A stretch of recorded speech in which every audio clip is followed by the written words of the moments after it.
Assalamualaikum warahmatullahi wabarakatuh. Pada kesempatan hari ini kita akan membuat video UAS Matkul Ulumul Quran tahun 2026 kelas MACT. Ulumul Quran, ilmu-ilmu yang membahas tentang Al-Quran. Sedangkan Al-Quran sendiri adalah kitab suci umat Islam yang sudah ada sekitar 14 abad silam. Isi teksnya masih tetap sama persis seperti yang pertama kali diturunkan dan tidak berubah satu huruf pun, dan masih nyambung sama kehidupan modern kita sekarang. Kenapa Al-Quran itu masih terjaga sampai saat ini? Yaitu karena ada ilmu yang membentenginya, yang menjaganya, yang mengawalnya, yaitu ulumul Quran. Banyak orang yang mengira bahwa ulumul Quran itu ilmu yang kaku, statis, dan sudah selesai di masa lalu. Padahal kenyataannya ulumul Quran adalah ilmu yang hidup, dinamis, dan terus berkembang buat menjaga keaslian Al-Quran sekaligus membongkar kedalaman maknanya dari zaman ke zaman. Dulu, di awal Islam, ilmu ini fokus mengawal bagaimana wahyu itu dicatat. Seperti misalnya wahyu itu dicatat di pelepah kurma, di tulang, di kulit sapi, serta media-media seadanya yang lainnya seperti batu. Tujuannya untuk memudahkan menghafal, karena zaman itu fokusnya adalah ke hafalannya, bukan ke catatannya. Tapi di zaman sekarang sudah berbeda. Ulumul Quran bukan cuma soal gimana teks itu disalin, tapi gimana cara kita memahami dan menafsirkan dan menguji keaslian sejarah dan metode yang lebih modern. Di video kali ini kita akan bahas bagaimana transformasi yang sangat luar biasa ini terhadap ulumul Quran, dari mulai era klasik hingga era modern. Kedua kitab ini bagaikan samudra ilmu. Tugas utama mereka di zaman itu adalah mengumpulkan, mengelompokkan, merangkum semua cabang ilmu Al-Quran, mulai dari latar belakang turunnya ayat yang kita sering sebut dengan asbabun nuzul, atau ayat ini dikelompokkan turun di mana, dalam ayat ini turun di mana, di Mekah atau Madinah, sampai aspek mukjizat bahasa Al-Quran. Fokus era klasik ini adalah menjaga kemurnian pemahaman umat Islam melalui kekuatan hafalan dan catatan riwayat yang tepat. Nah, waktu terus berjalan dan tantangan zaman pun berubah. Di era modern saat ini, para pemikir Islam gak cuma mengumpulkan riwayat lagi. Mereka mulai pakai pendekatan interdisipliner, alias menggabungkan ilmu Al-Quran dengan sains dan ilmu-ilmu yang lainnya. Salah satu metode yang paling populer sekarang adalah tafsir tematik atau maudhu'i. Caranya adalah para ulama mengumpulkan ayat-ayat yang satu tema, lalu menganalisanya secara mendalam untuk mencari solusi nyata buat masalah sosial, sains, dan kemanusiaan saat ini.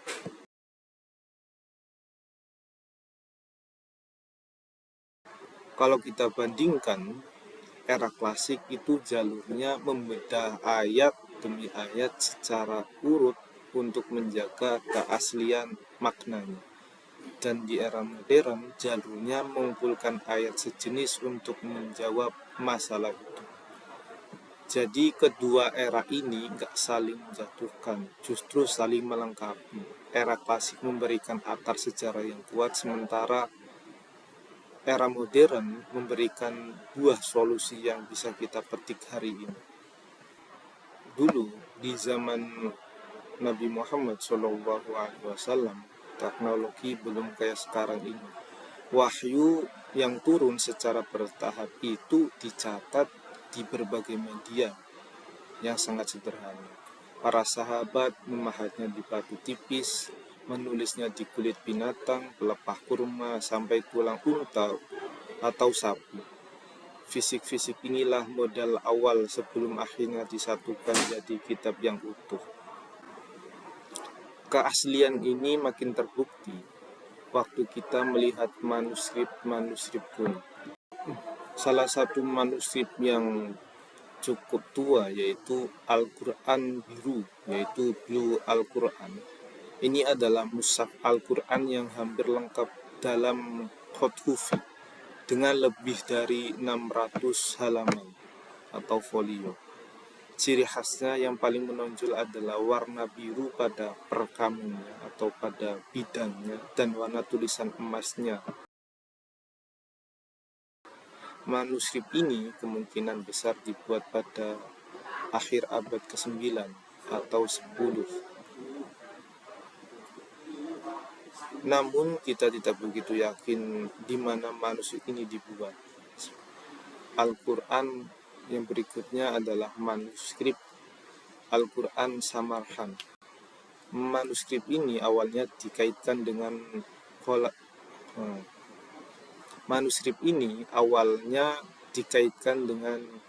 Khalifah Utsman bin Affan, bahkan dikatakan ternoda oleh darahnya Utsman ketika beliau dibunuh saat membaca Al-Quran di rumahnya. Namun hal ini tidak benar. Manuskrip ini dibuat lebih dari 1 abad setelah kematian sahabat Utsman.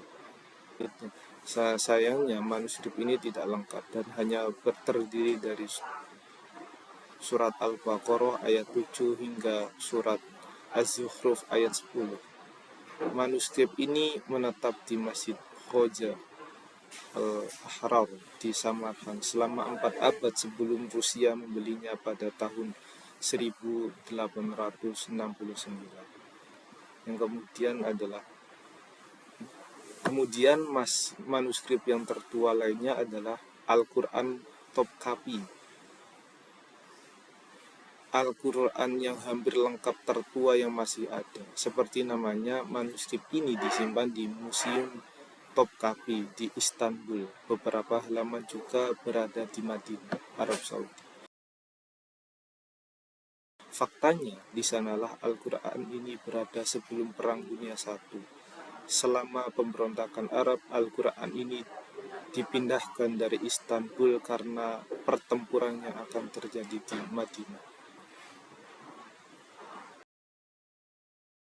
Dan manuskrip tertua yang pernah ditemukan hingga saat ini adalah manuskrip Birmingham yang terkenal sempat menggemparkan berita ketika pada tahun 2015 para sarjana melakukan penanggalan karbon dan menemukan rentang waktu antara tahun 568 Masehi sampai 645 Masehi dengan akurasi 95%. Sebagai konteks, Nabi Muhammad hidup antara 507 Masehi hingga 632 Masehi.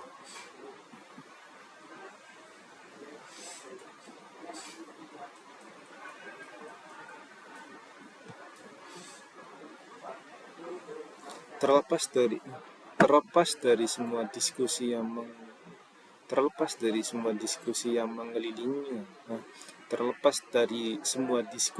mengelilinginya, manuskrip Birmingham sebenarnya cukup kecil, hanya terdiri dari 4 halaman dan 2 lembar perkamen yang berisi surat Al-Kahfi ayat 17-31 dan surat Maryam ayat 91-98 dan surat Toha ayat 1-40.